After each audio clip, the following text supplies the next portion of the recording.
So you got sober. You stopped drinking, you feel a little clearer, a little less like hot garbage. Cool. But also, now what?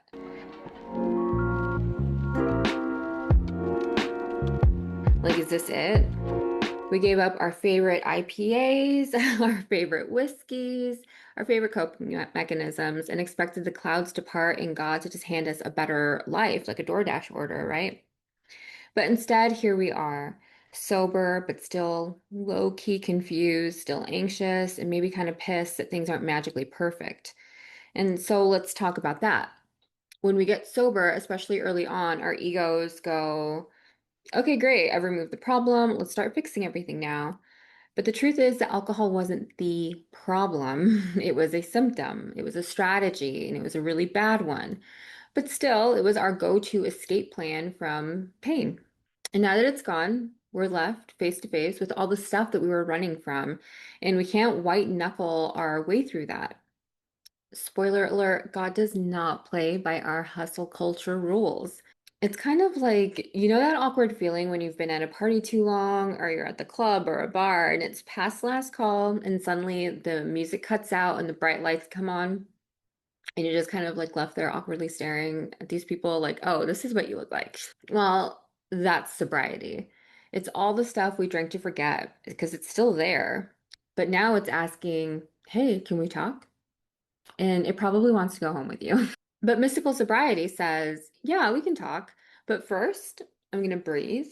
I'm going to sit. I'm going to be still. I'm going to trust and I'm going to love. Or don't, because either way, this isn't about fixing all of our junk overnight. It's about being honest with what's actually here and inviting God into this.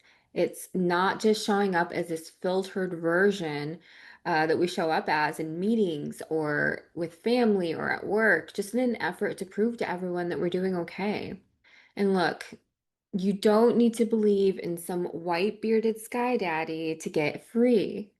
But we do need to admit that there's something bigger than ourselves, which means bigger than our ego, because our ego tried to run the show for so long. And I don't know about you, but mine ran my life into the ground. You know, like look where it got us. Me, it got me 3 DUIs, a decade lost to depression, financial issues, relationship issues, mental hospitalizations. I mean, the list goes on and on.